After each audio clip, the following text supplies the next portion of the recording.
Hi friends, this is Shishant. You are watching YouTube channel Keeps Learning, Happy Learning. Acknowledge the knowledge by exploring yourself within. Friends, in this video I am going to talk about one of the skill development program which is going to be again very special for you. Because nowadays most of us used to travel through flight, right? So when we get inside the flight, there are lot of many questions comes in our mind. As well, our mind get curious to know the answer about those questions. Some of the question like how aircraft fly, how aircraft take the left and right turn. Like in car we have some kind of steering setup. According to our convenience we'll take the left and right turn. So how it happen in aircraft? Another question, how the pilot make the communication between ground and aircraft? How the pilot will be knowing about the path that aircraft has to move in this direction or in this direction?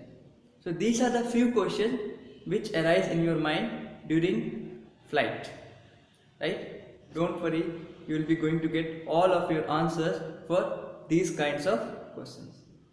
So friends, please stay tuned with me till finishing of the video, because within few seconds I am going to give the brief intro about this program, that what are the things we are going to learn in this. Keeps on watching, keeps on learning.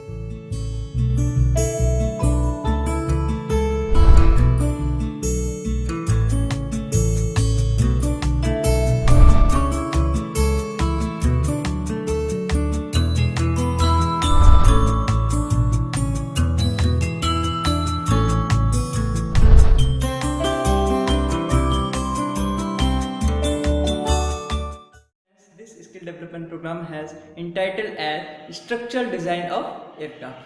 So friend, this program is actually going to help from 17th July to 21st July, which is actually 5-day program. And in this program, faculty as well as student can take the part.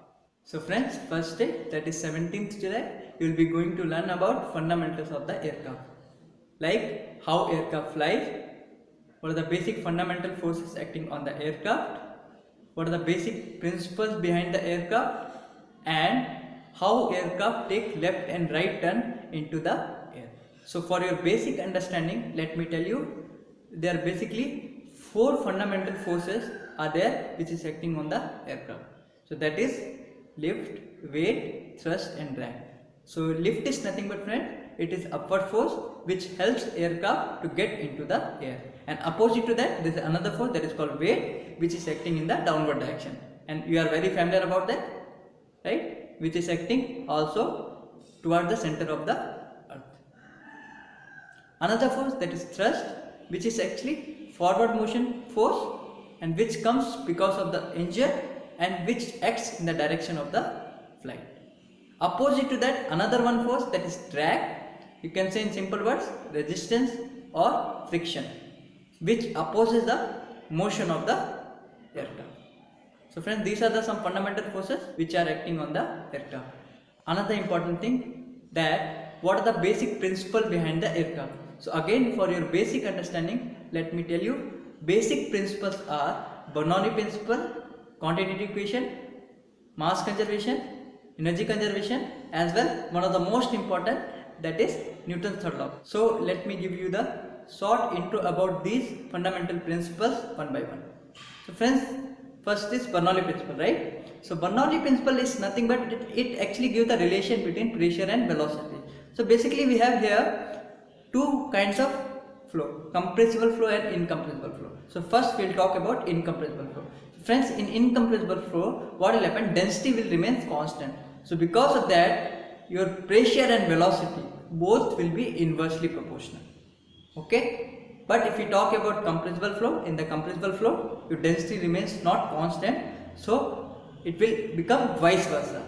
Like pressure and velocity will be directly proportional. What do you mean by directly proportional or inversely proportional? So directly proportional means pressure will increase means velocity will increase, or pressure will decrease means velocity will decrease. As well in incompressible flow, inversely proportional, pressure and velocity are, so pressure will increase means velocity will decrease, or pressure will decrease means velocity will increase.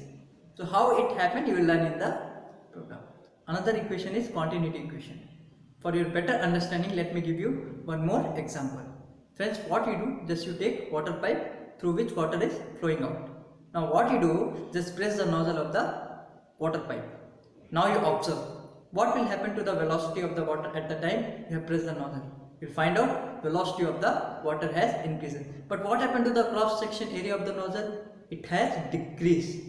And again, if you leave that nozzle of the pipe which you have pressed, what will happen? Velocity of the water will decrease. So what we are getting conclusion from here means if you decrease the area, velocity will increase, and if you increase the area, velocity will decrease. Means area and velocity is inversely proportional. That is what the conclusion of the continuity equation, which you are going to learn in this skill development program. Another thing is mass conservation and energy conservation, right? So the statement of mass conservation says that mass neither can be created nor be destroyed. It can convert one form to the another. So for this, again, let me give you one example. Like suppose you have 10 kg of wheat, right? What you do, you'll go to the shop, you'll give the 10 kg and you'll get the atta, right? So just you think that if you are giving 10 kg of that wheat, after getting that converted into powder, or you can say atta, how much amount of that atta you will be getting? It approximate will be 9.9 kg, right? Means you are getting the same amount, right? Means approx 10 kg you can say. You have given 10 kg and you are getting the 10 kg of atta, right? You are given that wheat into the solid form, but you are getting in the powder form. So that is what mass conservation. Mass neither can be created nor be destroyed. It can convert one form to the another. Means you have given 10 kg of solid form, you are getting 10 kg of powder in the powder form, right? So that is what mass conservation. Another one is energy conservation. Now you can take the example of bike. Now can you think that what kind of energy you are giving as an input and what kind of energy you are getting as an output in case of bike? So you are giving as an input fuel, right? That is you can consider as a chemical energy, right? And as an output, your wheels are rotating, right? Rolling you can say on the road, right? So that is what? One kind of mechanical energy. So what is happening here? You are giving input as a chemical energy and output you are getting as a what? Mechanical energy. So you are converting one form of energy into the another form. Now the thing is, how much amount of energy, that is in terms of fuel you are giving, same amount of energy you will get as a output, that is mechanical energy. Suppose you are giving 10 joule of energy, you will be getting output also as a 10 joule. Means there is some kind of loss, so but you are getting the equal amount of output, equal amount of energy. Okay, so this is one of the things which we are going to learn in this program. Okay, now let me come on to the one of the important law, that is Newton's third law, right? Action reaction. So I should not have to explain about that, you are very familiar about that, right? So these are the some basic principles, fundamental principles which we are going to learn about in this program. That is on first day. So now I am moving for the second day. So on the second day, friends, you will be going to learn about initial sizing of the aircraft. Like what will be the length of the aircraft, what will be the width of the aircraft. Like in aircraft we have basic components, fuselage, fin, horizontal stabilizer, vertical stabilizer, and engine length, engine width, engine diameter, and where the engine has to be located, on the wing or on the tail part. Okay, because like most of the aircraft having on the wing, but some private jet having the engine on the tail part also. Okay, you can see that, you can search on the Google and you can check that. Okay, so how to decide that? How to decide the basic parameters? Like if you are going for designing of the aircraft or some building, like if you are going for designing of the building, so what do you have to do? You have to first design some basic sketch, right? Rough sketch for that, right? Where the kitchen will be, where the bathroom will be, where the hall will be, where will be the hall, kitchen, bathroom and room, right? So that you have to draw the rough sketch for that, right? So same in case of aircraft also, where will the passenger cabin, right? So all those things they will teach in that. That is what all about second day. In third day you will be going to learn about, and they are going to dedicate the third day basically for fuselage and your wing part, like okay, so how to design the fuselage, how to design the wing. Now here I would like to mention one more thing, like I didn't said about how the aircraft actually take the right and left turn into the air. So actually you have basic deflecting surfaces on the, or you can say control surfaces on the aircraft. Like on the wing you have one kind of control surface, that is like aileron. On the horizontal tail part you are having the elevator. In the vertical tail portion you are having the rudder. So actually what aileron will give the roll motion, some kind of like roll right and left. Rudder is basically in the vertical portion, that will give the left and right motion, okay, from the vertical axis.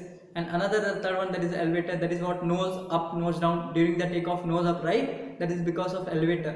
And nose down during the what, your landing, right, so that is what, that is also because of the elevator deflection. Okay, so these kind of some control surfaces are there. We'll be going to learn about that in the third and fourth day. Fourth day they will be like deciding about like how to design the horizontal tail portion and vertical tail portion, and about engine and landing gear they are going to talk about. Finally, fifth day you will be going to learn about like aircraft performance and drag estimation. Drag estimation, like see, you know, drag is the opposing force which opposes to the motion of the aircraft, right? So as much as possible it should be low, right? So how you are going to decide that, so that you will be learning. And aircraft performance, if you are talking about, so if you have bike, you will say, right, this bike will give this much of mileage, this company bike will give high mileage, right? Same aircraft also, like if you are filling, like suppose 10 liter of fuel, so how much amount of output it will give with that. Okay, so like some parameters are there, like aircraft performance parameter, like lift coefficient, drag coefficient, range, then endurance, right? So like range is like after the takeoff and before the landing, how much distance that aircraft travels into the air, that is range you can consider. And endurance, like for how much time aircraft will be into the air, that is what endurance. So these are the few things like aircraft performance parameters and drag estimation, which you are going to learn in the final day. So friends, this is what all about 5-day skill development program. I have given all the short intro about this program. You can register for it. I am sure that you are going to enjoy this program, and my suggestion is you should have to register for this program. So friends, now I would like to conclude it. So still, if you have not subscribed our channel, please subscribe our channel, share with your friends, as well press the bell button. So whenever we will upload our next video, you will get the notification. Thank you.